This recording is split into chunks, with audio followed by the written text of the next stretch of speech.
Bom dia, bom dia, bom dia.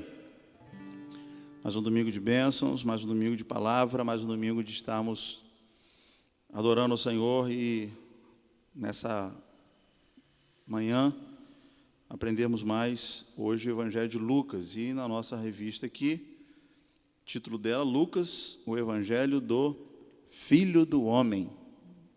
Estava meditando, não tem como, a veia da música é muito forte na gente, então quando essa frase vem ao nosso ouvido e quando a gente começa a ler e meditar, não lembrar de um louvor tão abençoado que eu quero cantar, iniciando esse momento de culto, de adoração, muito especial, o Filho do Homem, Gilmar Brito. Até temos que cantar mais vezes, até no momento de adoração, porque é uma palavra muito poderosa e muito especial da parte de Deus.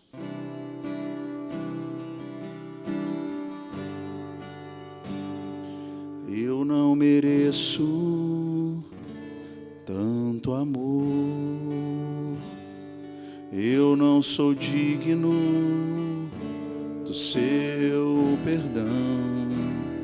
A dor que passou meu Rei, meu Senhor, sempre o adorarei com amor. Filho do homem, me libertou verdadeiramente, verdadeiramente. Posso erguer minhas mãos aos céus, levantar a minha voz e adorar, levantar a minha voz e exaltar, levantar a minha voz só para dizer: livre eu sou.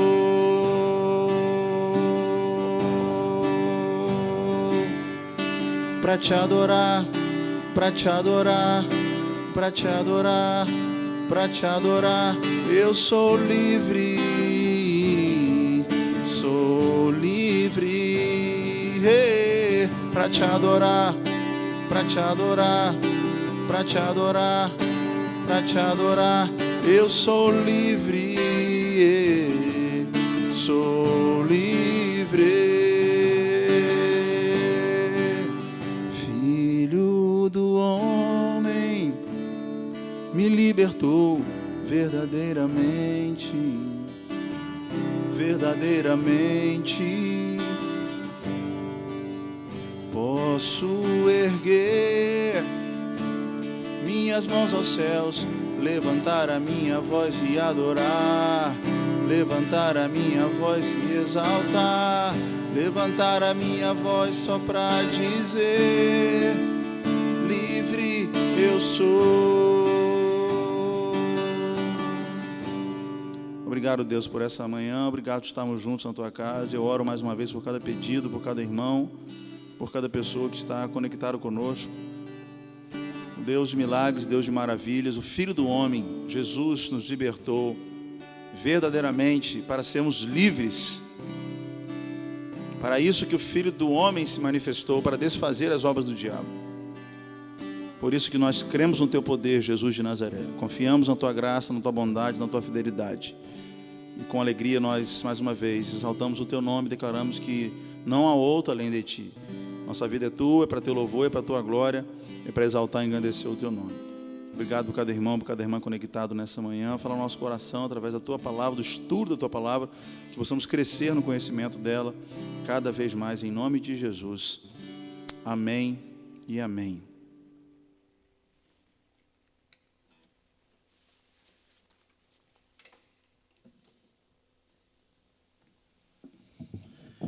Amém. Evangelho de Lucas. Porque o Filho do Homem, Lucas 19, versículo 10. Vamos comigo para Lucas 19, 10. Texto principal. O Filho do Homem veio buscar e salvar o que se havia perdido. Texto muito conhecido sobre o encontro de Jesus com Zaqueu. O Regis Danese cantou há muitos anos atrás esse louvor. E quem estava no retiro de carnaval lá naquela escolinha lá viu o Tutuca subir na árvore e cantar esse louvor. Quem viu, viu, né? Quem é da Chave de Davi viu essa cena. Foi marcante para nós, né? Muito especial. Entra na minha casa, entra na minha vida, muda toda a estrutura, sara todas as feridas, me ensina a ter santidade. Quero amar somente a Ti, porque o Jesus é o meu bem maior. Faz um milagre em mim. Faz um milagre em mim, o louvor que falava dessa história de Lucas 19. Então, Jesus veio para buscar e salvar o que se havia perdido.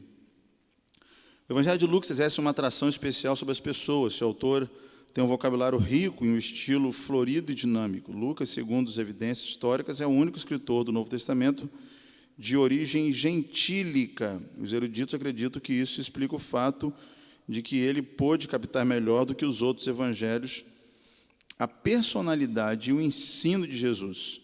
Ele toca em temas que os outros evangelistas deixam de abordar, né? É muito especial quando a gente vai caminhando pelo estudo da Bíblia, né? E aqui agora nós estamos numa sequência, né? Mateus, Marcos, chegamos a Lucas, domingo que vem, João, de que, né, e alguns falam, mas poxa, pastor, a gente é a mesma história, lá em Mateus, em Marcos, em Lucas, João, fica repetindo, né, os milagres, as curas, as parábolas. Querido, se você parar para ver e analisar com calma, detalhe por detalhe, cada evangelista tem a sua abordagem diferenciada. Por exemplo, um dos textos que eu estava estudando, talvez seja a mensagem hoje à noite, Espírito Santo de Deus confirmar no meu coração, um detalhe da multiplicação dos pães de João 6, que João fala da Páscoa, ninguém fala da Páscoa. Estava perto da questão da Páscoa. João vai falar de que Jesus dirige a palavra a Filipe, porque sabia que ele era um dos mais pessimistas do grupo, que tinha uma tendência sempre, né, dar para trás em todas as coisas, e perguntar: Filipe, vamos dar um jeito para alimentar esse povo aí, Filipe. E Filipe, né, já logo vai lá falando: não temos dinheiro, nem 200 denários, não tem como, né, pode esquecer, fora de cogitação. E Filipe morava naquela região ali. A origem da sua família era ali, perto de onde Jesus estava, com aquela multidão no monte. Aí, então, finalmente aparece aquele menino, né, e João dá essa riqueza de detalhe do menino que tem 5 pães e 2 peixinhos, e através desse menino que traz esse lanchinho dele, toda aquela multidão é alimentada. João fala esses detalhes, né, específicos. Os outros evangelistas não viram nada disso, né? Não deram na narrativa deles tantas coisas assim, né, pontuais, precisas, que enriquecem a narrativa, enriquecem o texto, aquela história que está sendo contada diante daquela situação. João fala de 7 milagres que os outros não falam, né? Esse é o único milagre que vai se repetir nos outros evangelhos. Ninguém fala de Caná da Galileia, João fala. O milagre de Lázaro ninguém fala, João fala. Então, quando a gente vai entendendo, estudando e aperfeiçoando nossa procura pela palavra, nós vemos essas nuances. Então, por exemplo, Lucas, né, vai falar muito sobre cura. Ele era ligado à medicina. Então, ele consegue, né, traduzir para nós com mais propriedade a questão das enfermidades e da ação de Jesus ao estar curando pessoas, né? Lucas começa com o anúncio do nascimento de João Batista. Essas narrativas da infância de Jesus são as mais completas que nós temos. Termina com uma referência de ascensão de Jesus, que se encontra ausente em Mateus e Marcos. O relato de Lucas é maior do que os dos seus companheiros sinóticos. Ele apresenta mais detalhes, especialmente na narrativa da última viagem de Jesus a Jerusalém. É o livro mais extenso do Novo Testamento. Então, é importante nós estarmos, ao olharmos para Lucas, ao estarmos estudando né, o Evangelho de Lucas, nós estarmos percebendo esses detalhes da importância dos seus escritos. O Evangelho é universal. Podemos notar esse aspecto em diversas ocasiões. A mensagem de boa vontade dada pelos anjos é dirigida a todos os seres humanos. Lucas vai ter esse enfoque. Ele era o único dos 3 evangelistas que não era judeu. Então, eu falei aqui na aula passada sobre, né, o evangelho que alcança todos, né? Estava dando uma aula terça-feira, online, é claro, do seminário da FABERJ, Nacional Teológico de Campos, e uma aula da matéria de homilética, né? E o assunto era sobre a questão da contextualização da mensagem para a realidade da localidade que cada um de nós vive. E eu falava sobre isso, né? Se o Evangelho é para todos, nós não podemos estar inserido num lugar, estar inserido numa cultura e não perceber com os olhos da fé que Deus quer salvar a todos, seja em qual cultura for. Por isso que nós temos missionários e projetos missionários na África, na Ásia, nos ribeirinhos da Amazônia, nos rincões do Nordeste, onde, né, tem famílias, tem povoados isolados do mundo, mas que Deus chama homens e mulheres para estarem naquele contexto, naquela realidade, anunciar o Evangelho. Então, Lucas nos faz abrir os olhos para entender que o Evangelho é universal, alcança a todos. Segundo ponto, Simeão profetiza que Jesus seria uma luz para os gentios, capítulo 2. Quando for, né, apresentado, Jesus chega lá, bebezinho, Simeão vai dizer isso. 3, na descrição de João Batista, comparar com Isaías 40, 3 a 5, com Lucas 3, né, do que seria, como seria o ministério de João Batista, né, o caniço agitado no deserto, anunciando a salvação. Isaías vai falar que ele viria, aquele que prepararia o caminho para a chegada do Messias. 4, os samaritanos são colocados no mesmo nível que os judeus. Capítulo 9, Lucas 9, vamos lá rapidinho. Tem que pincelar pelo menos algumas coisas com os irmãos aqui, né, para a gente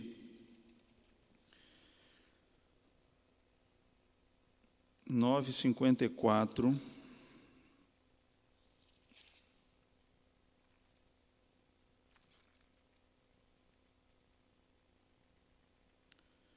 Mandou mensageiros diante da sua face e entraram numa aldeia samaritanos para prepararem a pousada, mas não receberam porque o seu aspecto era como de quem ia a Jerusalém. E o discípulo Tiago e João, vendo isso, que os samaritanos não aceitaram Jesus, rejeitaram Jesus, disseram: Senhor, queres que digamos que desça fogo dos céus os consuma, como Elias também fez? Eita, espírito vingativo de Tiago e João. Voltando-se, repreendeu-os, dizendo: Vós não sabeis de que espírito sois, porque o Filho do Homem não veio para destruir as almas dos homens, para salvá-las, e foram para as outras aldeias. Em João nós temos um relato também único, exclusivo, de Jesus com a mulher samaritana, João 4, apontando para isso. Lucas menciona 2 ilustrações que Jesus utilizou no Antigo Testamento, que são centralizadas em não-israelitas. Capítulo 4, a parábola da grande ceia, comparado com Mateus 22, da mesma forma que em Mateus a grande comissão é dirigida a todas as nações. Lucas mostra para nós o interesse no Evangelho que fala de pessoas. A maior parte das parábolas narradas por Lucas tem a sua atenção centralizada em pessoas, ao passo que Mateus, como já expliquei antes, Jesus está falando para o estabelecimento do seu reino aqui na terra. As descrições de Lucas são incomparáveis. Os personagens adquirem vida pela sua habilidade de narração. Os desprezados, marginalizados pela sociedade recebem atenção especial. As parábolas do filho pródigo, dos devedores, do publicano registram a mesma atitude graciosa. Lucas menciona 13 mulheres que são mencionadas em nenhuma outra parte dos evangelhos. destacando a sua importância no ministério de Jesus. As crianças também recebem um destaque especial em Lucas. Mostra também um Jesus mais sociável do que os outros evangelhos.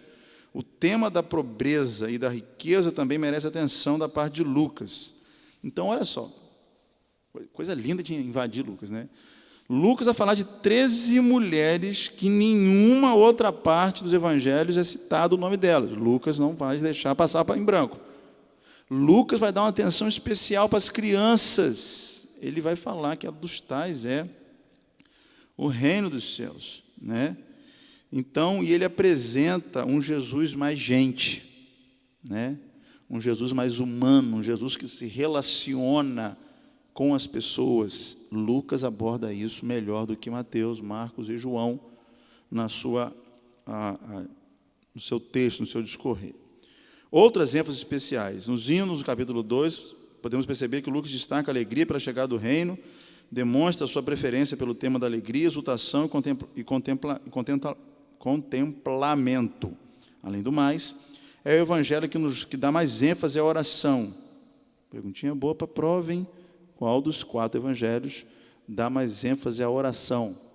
Lucas. É em Lucas que tem a parábola que eu mais gosto e que é mais impactante, ao meu ver, que é do amigo inoportuno que vai bater na casa do amigo, já à noite, todo mundo dormindo, e aquele homem querendo dormir, e chegou visita na casa daquele vizinho, o texto diz que não é por causa da comida, mas é por causa da importunação que aquele rapaz vai lá apanhar uma sacola lá com o que tiver de comida. Toma isso aqui, vai lá ajudar o pessoal que chegou na sua casa, mas agora para de bater na minha porta, por favor, não me incomode, eu quero dormir em paz.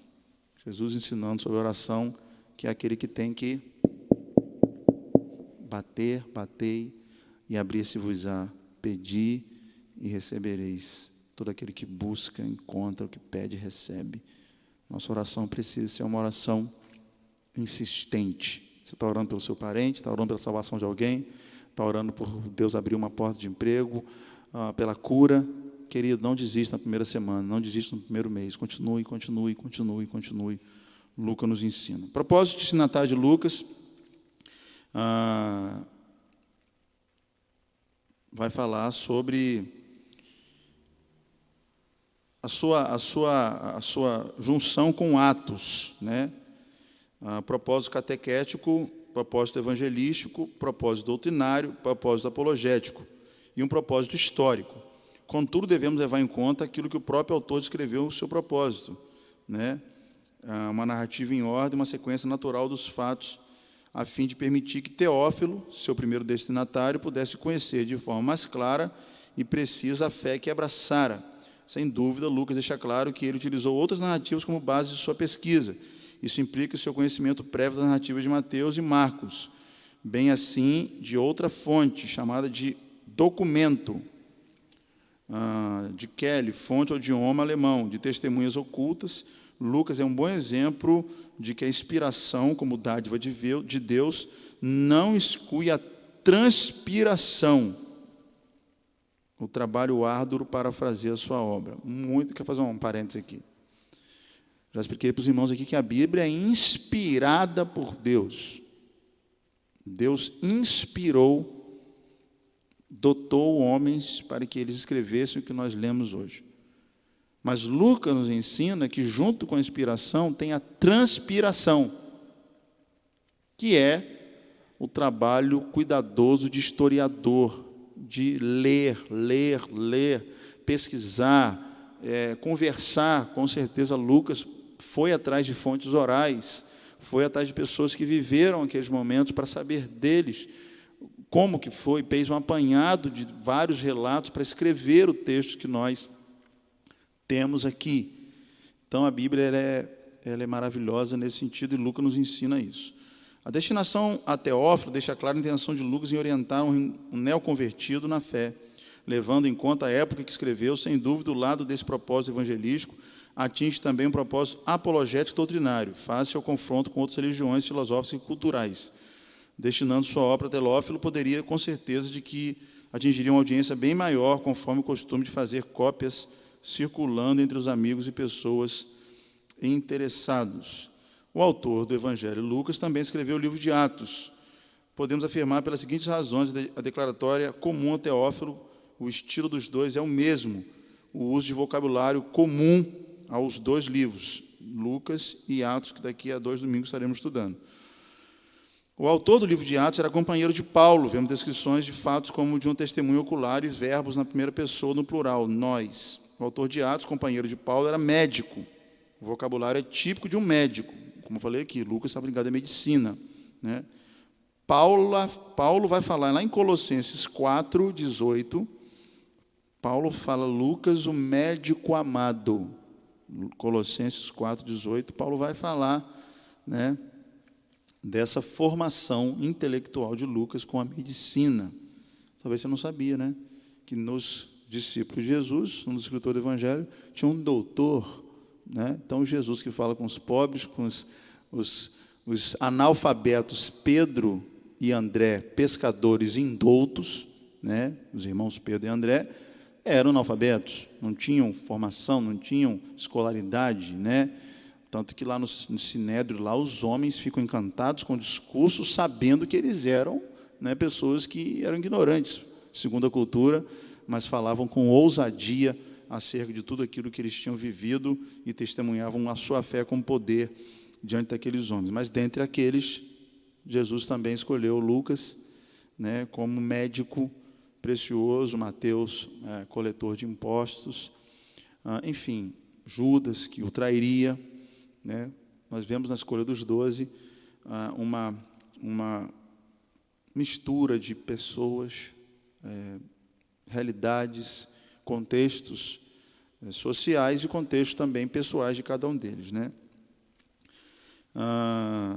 Então, Lucas escreveu cerca de 70 anos depois de Cristo, depois de Marcos e de Mateus. Seria cronologicamente, o terceiro evangelho. Ele leu Mateus, ele leu Marcos, ao escrever Lucas.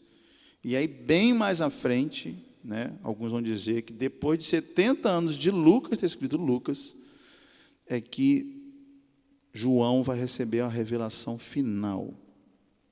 Inspirado pelo Espírito, escreveu o 4º evangelho.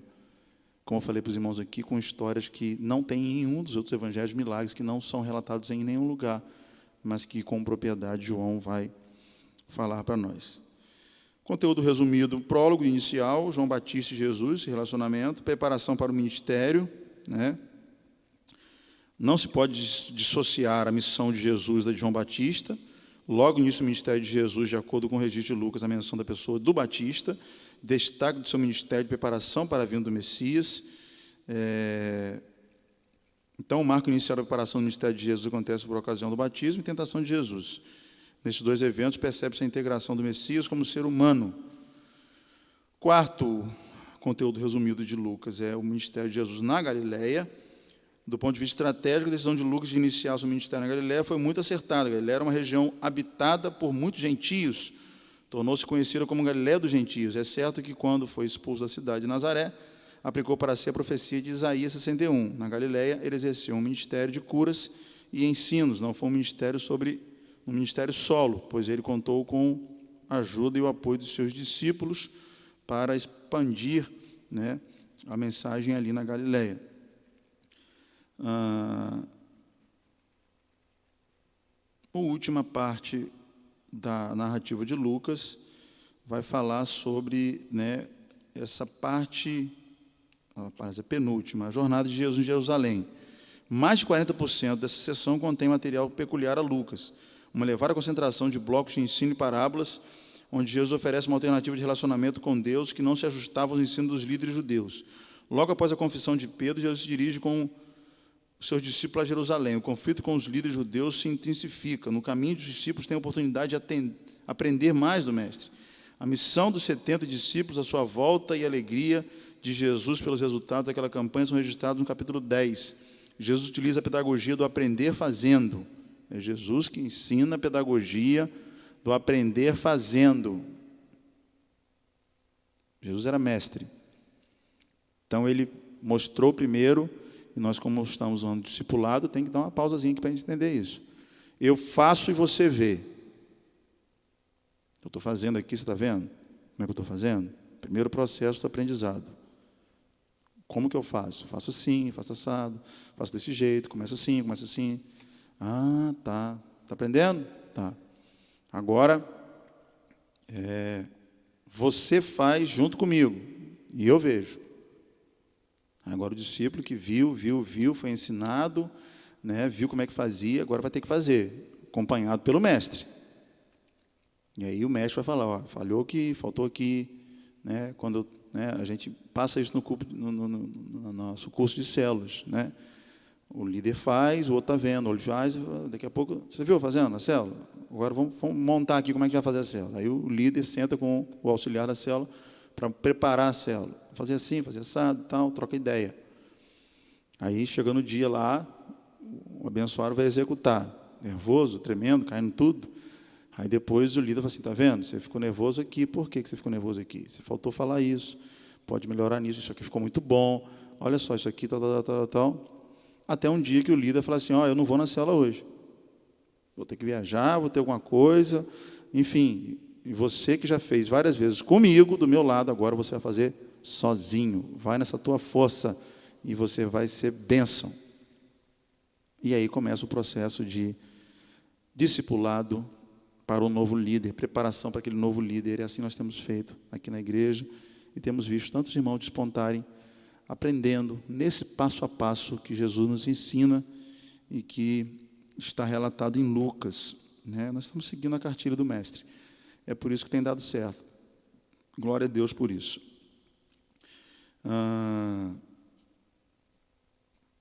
Quando Jesus caminhava em direção a Jerusalém para enfrentar os últimos acontecimentos do ministério, ele aproveitou-os para ensinar os discípulos sobre uma vasta gama de assuntos que seria útil para eles continuarem a obra.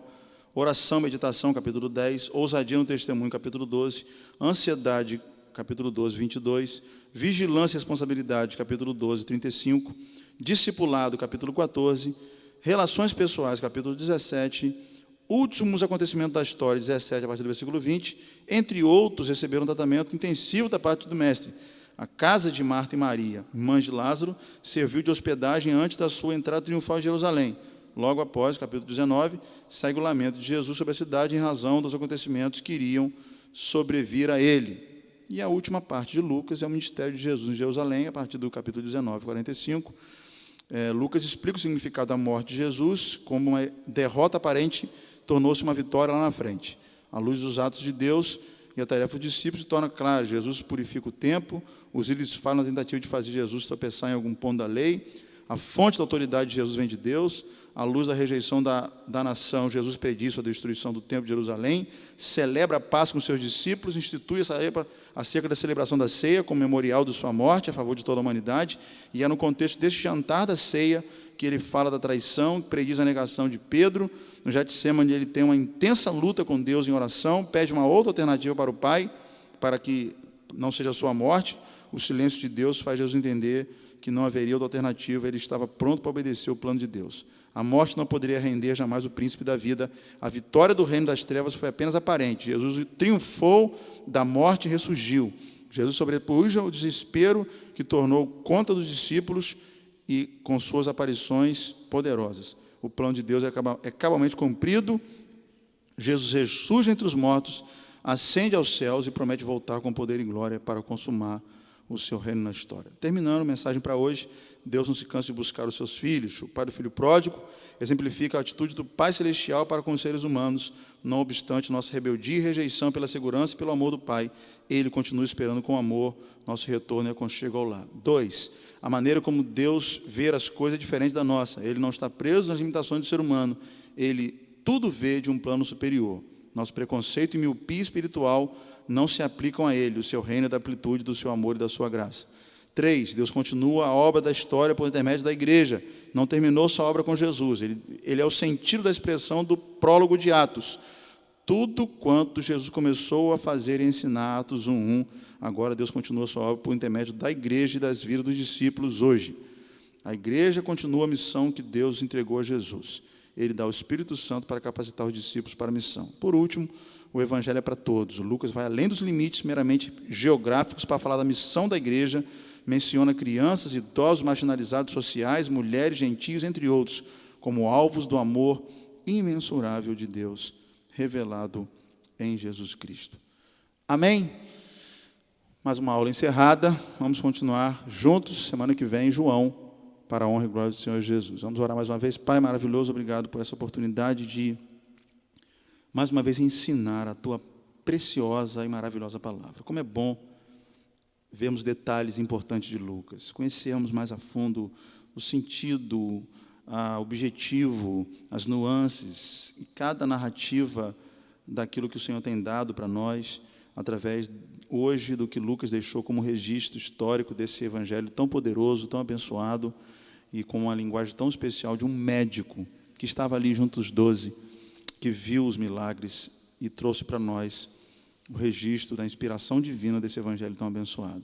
Que sejamos assim como igreja, que possamos olhar para todos, que possamos amar as crianças, os marginalizados, os que estão em situação de vulnerabilidade social, que possamos entender que o Senhor veio para curar e salvar todo o que se havia perdido. O Senhor cura o corpo, mas o Senhor também cura a alma, cura o coração, cura as doenças da modernidade, depressão, ansiedade, enfim, todos os temores desse tempo de pandemia. O Senhor cura tudo, Pai. Lucas nos ensina que o Senhor faz essa obra completa e nós cremos no Teu poder. Dá-nos um domingo abençoado em família, em nome de Jesus.